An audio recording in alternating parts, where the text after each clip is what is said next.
الله الله أكبر الله أكبر أشهد أن لا إله إلا الله أشهد أن لا إله إلا الله أشهد أن محمدا رسول الله أشهد أن محمدا رسول الله حي على الصلاة حي على الصلاة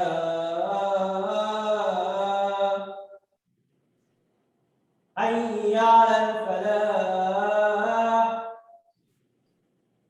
حي على الفلاح الله أكبر الله أكبر لا إله إلا الله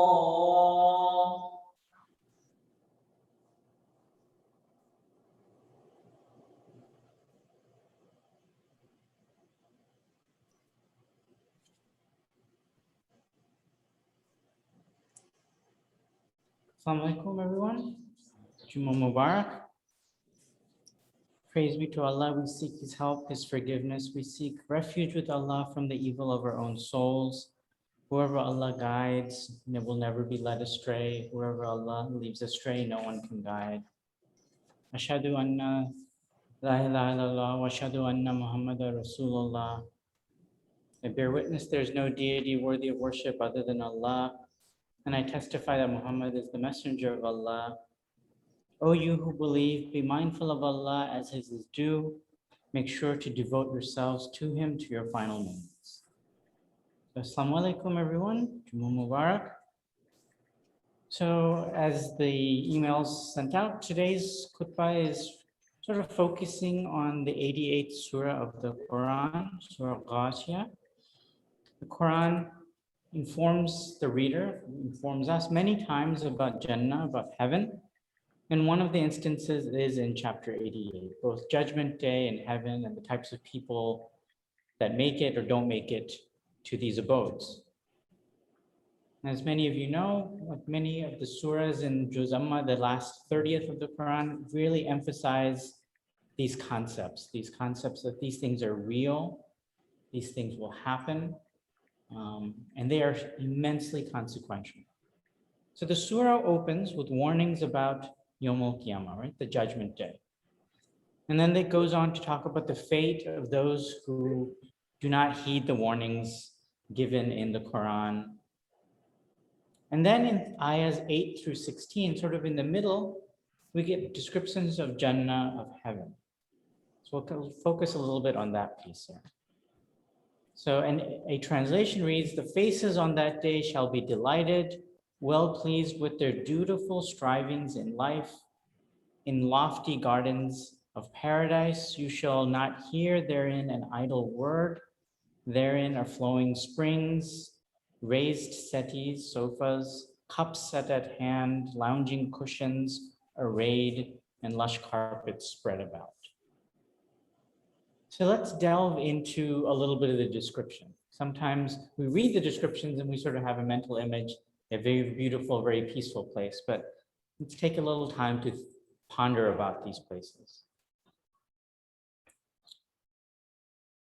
I think I would also mention the dominant part of our traditions, of our scholars, know that these are literal descriptions. Some scholars have thought them to be metaphorical, but literal doesn't mean like there's a sofa. There's something of that, something of comfort, something of peace, something of that type of enjoyment, things that we can't fully comprehend. So there's sort of a middle way of understanding in our tradition about these things. But either way, whether somebody takes these things metaphorically or literally, the lessons are similar. So we'll start in ayah 8, right? Wujuhun yawma iddin na'min. not Mia. Faces on that day shall be delighted. So this is again repeated several times in the Quran. In Surah Qiyamah, this is Surah 75, Ayah 22. A translation would be, shall be radiant, gazing upon their Lord. Surah Abasa, Surah shall be shining, radiant, laughing, joyous. So you can get a feeling the people who are there are content, are what we consider happy. We use the English phrase, not a care in the world. Right? Then in Ayah 9, Lisa Yiha Radia, well pleased with their dutiful strivings in this life. So these people, these souls, these faces, they didn't just show up. Allah granted them entry in part because of a lifetime of striving, right? Dutiful striving in life. So dutiful striving, this translation sort of makes it something that's dutiful is ongoing, is consistent. And consistently humble. So people who have made effort day in, day out, in small ways and big ways, and not for personal gain or personal stature. So that's maybe an understanding of this ayah. They've spent a life for a higher purpose. Sometimes we all know about the questions of the grave, and maybe when we were small, sometimes we would think, first time you heard it in Sunday school, like, oh, I'm going to memorize these answers. But I think as we grow up, we understand that, our mouths are not reciting these answers, our neurons are not firing. These answers are embedded in our heart because of the state of our heart, because of the state of this continual striving through our life. What kind of heart? Is it a peaceful heart? Is it a hardened heart? It is a polished heart? It is a tarnished heart? That heart will naturally converse and answer these questions. And so it's this lifetime of striving that can help us have the heart that responds properly. In Ayah 10, those faces again that were delighted, they're in lofty gardens of paradise. The word garden is often understood to be sort of a cognate for heaven. In many traditions, this is understood. And if we ever walk in a garden, a flower garden, a vegetable garden, particularly in first light, if you go out at around that time at the Fajr time, or in the evening around Maghrib time, there is a peace that you can feel, that you can sense. I lived in New York for many years. It's a bustling place. I lived in Manhattan. And as soon as you walk into Central Park, you don't go more than 50 to 100 feet into the park and it quiets down. So Allah has made the vegetation something that absorbs the sounds, the din of our existence to bring us that peace. And so again, the gardens of paradise, right? So let's take the opportunity. Fortunately, it's not like living in Manhattan, it's hard to get out. We live in a place where there are lots of local parks, township parks, state parks, national parks like Valley Forge. Take advantage of that time to get back in tune with little pieces of Jannah that Allah has allotted to us. And if you can, if you have a child, a small grandchild, particularly, go out with them.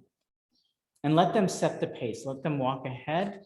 They will stop at all kinds of things. They will notice things that we adults often will just keep on walking by. They will ask questions because they're doing tadabbur about Allah's creation.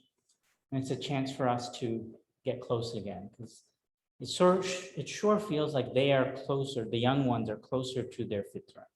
They can notice, they have empathy. I remember going with my nephew, who's now 4, at the time he was 3, on a hike, and he saw a small caterpillar in the way.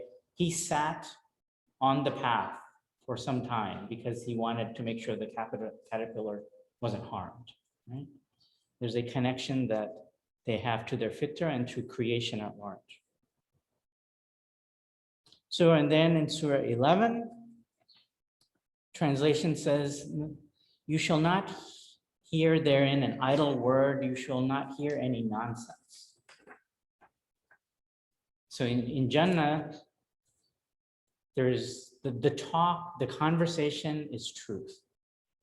And we find this in other ayahs, in other surahs too. In Surah Maryam, ayah 62, they shall hear no idle talk, only peace. Surah Waqiyah, ayah 25, they hear no idle talk, nor lying. And in Surah Naba, same thing. I always appreciated this description and it seems like that's something we really, I at least yearn for. We seem to be surrounded by false talk. Whether it's a phishing email trying to trick you into something, a scam caller, or the media at large, the media that's sort of driven to a bottom line, trying to capture audiences, delivering sensationalization and conflict. Sometimes I'll be in my room and the news will be on downstairs, and while I want to be aware and I try to read news, hearing the news, the tone of voice that's often used is grating. And it does not bring peace. It doesn't bring, it's not intended to, it's intended to incite. So what a welcome gift it will be in Jannah to not have nonsense, to not have lies, to not have a grating voice. May Allah grant us the favor of a peace with freedom from false speech. And then the next ayah talks about flowing springs. If we're in the woods and the sound of a flowing stream can bring a special peace. You can hear it trickling from far away. And it's no wonder that the world over, whether you go to Japan, whether you go to Alhambra in Cordoba, Spain, everywhere, people want to incorporate trickling water, the sounds of water into their lives. Nowadays, we yearn for that trickling water so much. We have ways to download and stream audio of streams, right, of rain, to help us relax. And then we'll conclude with a couple of the final ayahs in the middle of this section. Cups set at hand, lounging cushions arrayed next to each other with lush carpets spread about. And one of the teachers in one of the classes I took was remarkable here is like, these aren't just cups. Sometimes the translations don't do justice. Cups, glasses, maybe the English word goblet is a better translation. These are special things that are brought out for guests. So there's meticulous planning and thought and arrangements that have been put together in this description of Jannah. And we'll talk a little bit about what that might mean for us in the second part of the khutbah.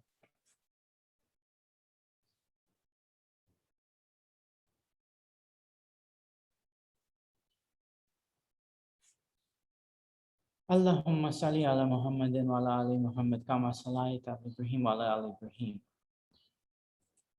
So I'll share what just hits me about the ayahs we unpacked. It's the thought and effort that Allah makes in creating and planning this place that we call Jannah. Allah figuratively, and I seriously mean figuratively, sweats the details here, right? So it takes no effort. It doesn't take away from Allah in any way, shape, or form to do all of this. But the amount of details that Allah is telling us.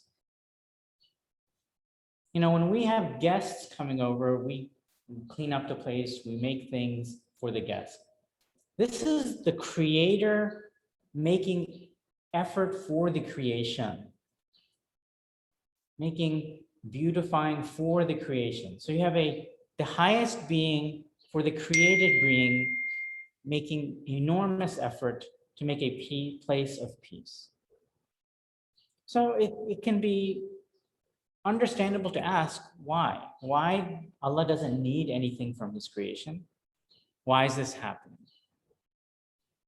And many scholars will say this is done out of pure, unbound love of a magnitude that we can't fully fathom. You can maybe start to get a little glimpse of it, particularly those of you who are grandparents.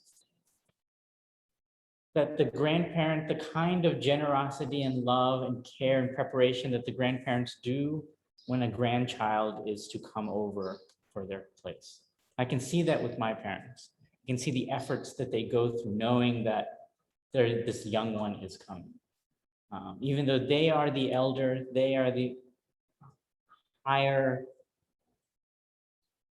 status in the family, in the community, they make the extra effort for the younger one, from the one who is newer. So maybe we can sort of use that example to help understand the effort that the creator is making for the creation of these things. If we're going to visit someone, we make preparations to reciprocate. Sometimes we obviously will dress, shower appropriately. A lot of times we'll take a thoughtful gift to a dinner party or an occasion. So I'm going to kind of conclude with what gift are we bringing? Allah is telling us about Jannah, what He is preparing. How can we improve our own preparation for the day and place? How can we ensure that our faces will be those ones that are bright, radiant, and shining, that we won't have to hear those false words? And the ayahs we talked about have the answer and the antidote for that, right? It's by dutifully striving in our current circumstances. So Allah told us in the ayahs, within the surah, the things that will happen, to those who don't pay attention, the benefits for those who do pay attention, and what is the effort that's needed here. It's a continual, incremental, consistent effort, not for ourselves, but for others. So we'll close with a hadith that sort of, I think, captures a little bit of this in a very short way.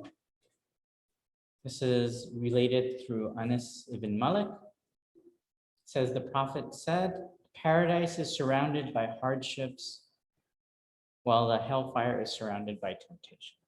So there is striving, there is difficulty, but that difficulty has benefits. It has positive outcomes.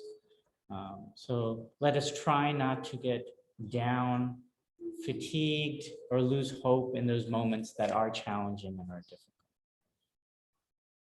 Ya Allah, reconcile our hearts with one another. Ya Allah, help us to strive along the right path. Ya Allah, protect us from hearts that are not humble, tongues that are not wise, and eyes that have forgotten how to cry. Ya Allah, give us perseverance to overcome the difficulties and hardships of this life. Ya Allah, give us the moral strength to turn away from temptations of this life. Ya Allah, increase our awareness and compassion for all of your creatures and all of your creation. Waqim as-salah.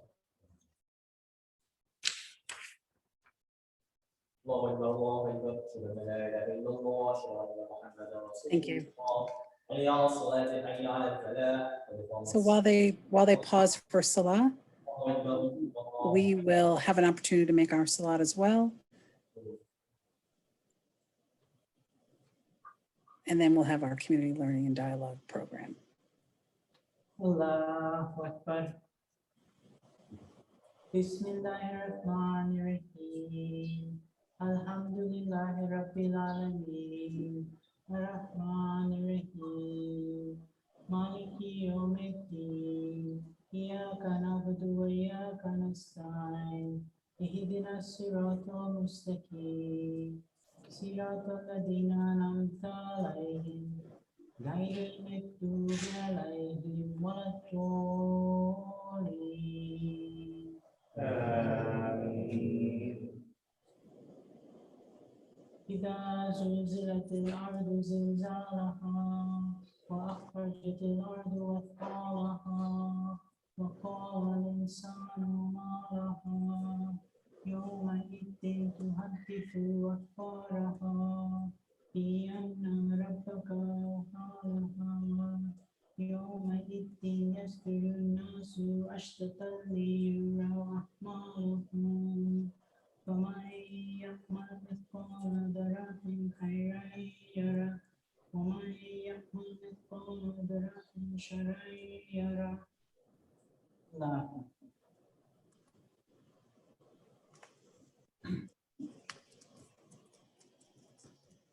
سمع الله لمن حمده.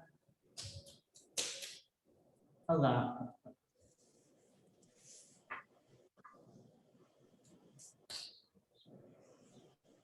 Allah. Allah.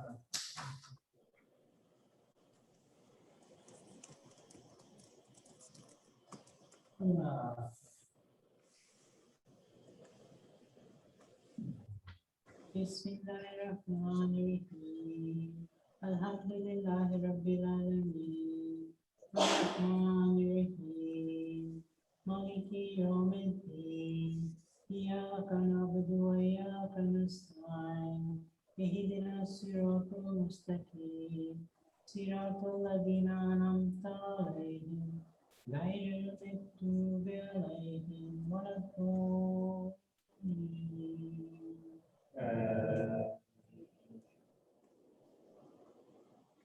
أعوذ برب الناس ملك الناس إله الناس من شر الوسواس الخناس الذي يوسوس في صدور الناس من الجنة والناس. الله.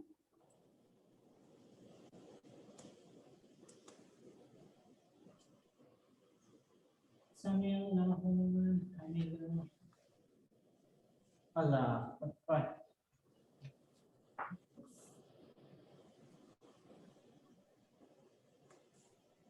Allah. Allah.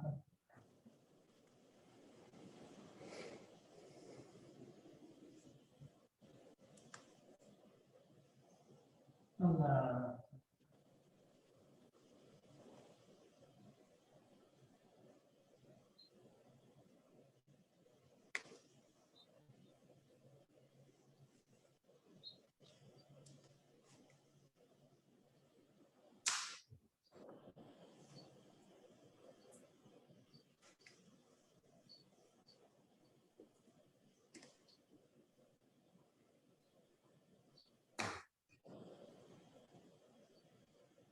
Assalamu alaikum warahmatullah. Assalamu alaikum.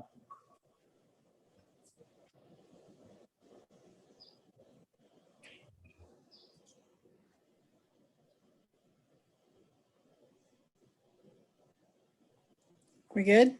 Yeah. Excellent, thank you. So I'll just make a few announcements while everyone is making their Sunnah Salah, and we're waiting to begin the CLD program. Aisha prayer is being held daily in the prayer space. Doors open 10 minutes before the Adhan. If you haven't joined us yet for Aisha, please come. We'd love to see you. Family Fun Night and Potluck is tomorrow night. It is our first one, and we're really looking for a large crowd. If you have not signed up yet, please do so. You can go to the link on our calendar, which is on our website, or there was a second newsletter sent around last night, early this morning, with a link to sign up for the potluck. So really looking forward to seeing everyone there. Also, if you're looking to get more involved, we are always looking for volunteers who want to be involved in what sort of programming we offer and the things that we're doing. So please reach out to one of the board members to volunteer or sign up through the link in our website. Is Sister Denise there in the hall? Yeah. There she is, our lovely Sister Denise. So Jazakallah khair for joining us, mashallah. Sister Denise is going to be discussing Muslim Male Ally Month, why our fathers, sons, husbands, and brothers hold the key to ending domestic violence in our Muslim households, mashallah. And you certainly are the one to talk on this topic, mashallah. So just Assalamu alaikum. And I'm so glad to see some of our brothers here. I know usually they like to run away, but for a change, I'm going to be sort of directing my discussion to you all, and in a good way. I think when we hear and when we start to talk about domestic violence within our community, it starts to feel like an us against them kind of discussion. That we feel like this is a girl side and a boy side, and that maybe that there should be some disagreement about that, or that there is some blame.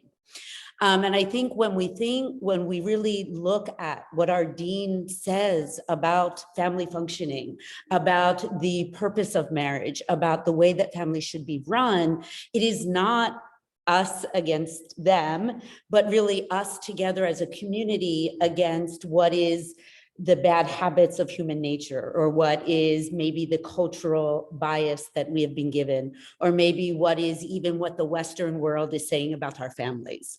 And it's very important for us then to recognize that the answer is not an argument between us, but really a collaboration. And in this case, I pass my favor on to our male colleagues, our brothers, because there are things that you can do that really we cannot. And that's what I want to talk about. So some of you may know that I am the executive director of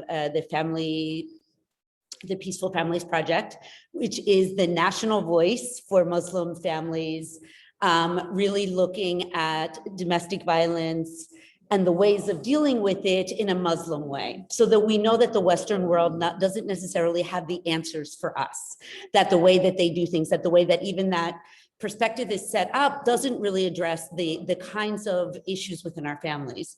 We also know that our dean, however, does, that we have been given very precise, we have been given very beautiful advice, we have been given very beautiful models for how we should work within our families.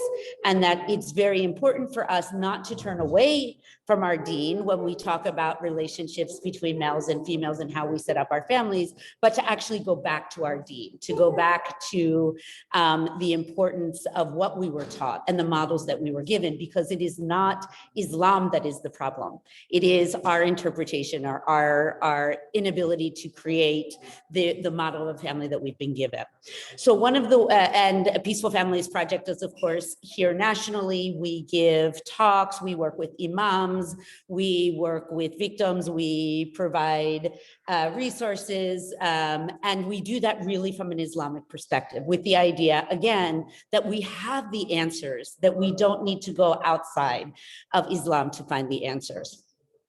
As part of that work, we have sort of created this idea of Muslim Male Allies Month, being the month of June, also the month of Father's Day, and we'll talk about sort of the different ways that people can participate, to really acknowledge the fact that the answer comes in our ummah, male and female, working together to deal with when we have families that are not working in a peaceful way, that our male allies, that our brothers really have some amazing capacities to manage the situation in a way that we don't, and that we also have to uplift our brothers who are doing amazing jobs in terms of running their families, in terms of being heads of household that are promoting justice, in terms of really making communities that don't have these issues within them, and that really being the goal of all of us within the ummah. So we are working on this idea of male Muslim Allies Month, and how we can then really uplift our brothers who are doing a good job, and how they can work with each other. So the first thing before we get there is we do have to talk about the fact that there is domestic violence within our communities, and that is not what Allah created marriage to be. And we know that those beautiful verses, we are made from one body, we are made from one soul, and we are given compassion, we are given love, and we are given all of these things. The goal of marriage within Islam is sakina, is peace. It is to create peaceful places where children can grow in peace, where husbands can come home and work hard because they are coming home to peace, where women can study and grow and work because they are coming from a place, a sanctuary, a place of peace. So we know that that is our directive. We know, unfortunately, that our community, like many other communities, both in our home communities, in our home countries and here, have an issue with domestic violence. In the study that Peaceful Families did in 2011, and this was a study that was actually done online. It was very educated, very sort of well-resourced Muslims. And even within that, there were 70% of participants that said either they themselves or someone in their immediate family had been the victim of domestic violence. And that is not what we want for our families. Forget what the West says. That's not what we want. That is not the way to grow good Muslims. That is not the way to grow love of Islam.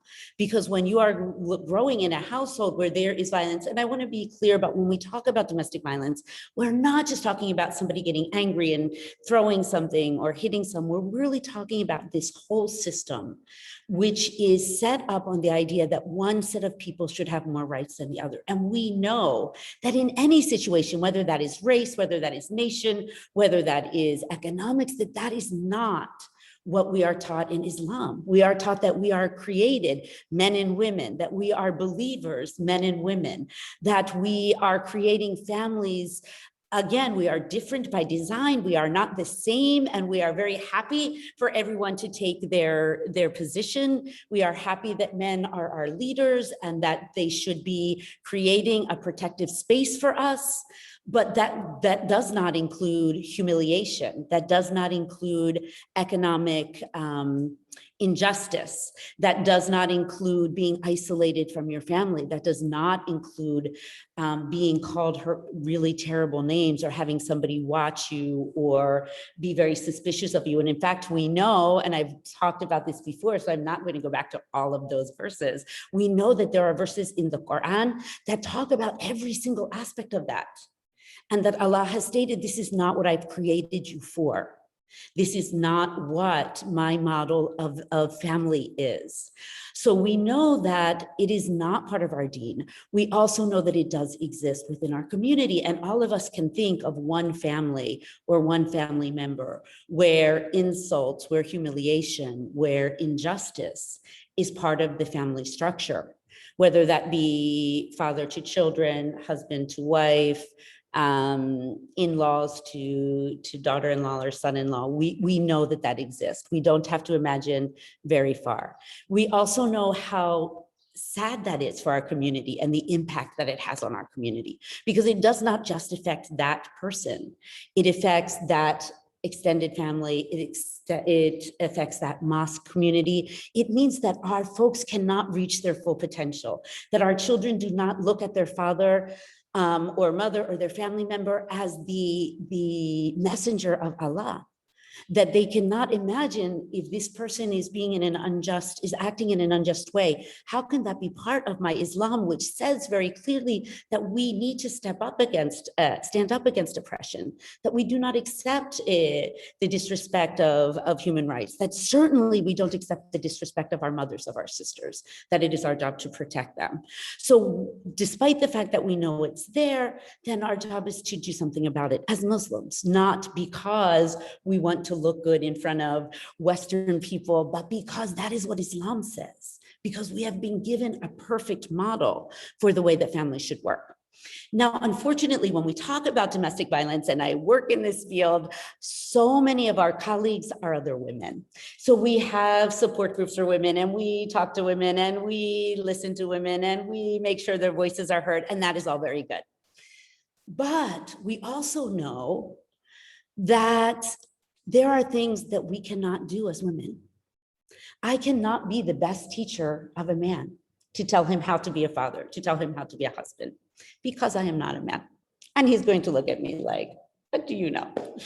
We know that what we need within our communities is our good men, is our brothers and our fathers and the men out there who very much understand and are leading their families in a just way, in a way that is respectful, in a way that promotes growth for everyone. Those are the people that we need to speak up. Those are the people we need to educate each other. Those are because there's no better person. And as we know in the Quran, what we are instructed to do when we see oppression, when we see another believer doing something that is hurting themselves, And we know that for oppressive systems, the people that are hurt are the victims, but also the oppressors themselves, right? What we are told to do in the face of oppression is first to educate the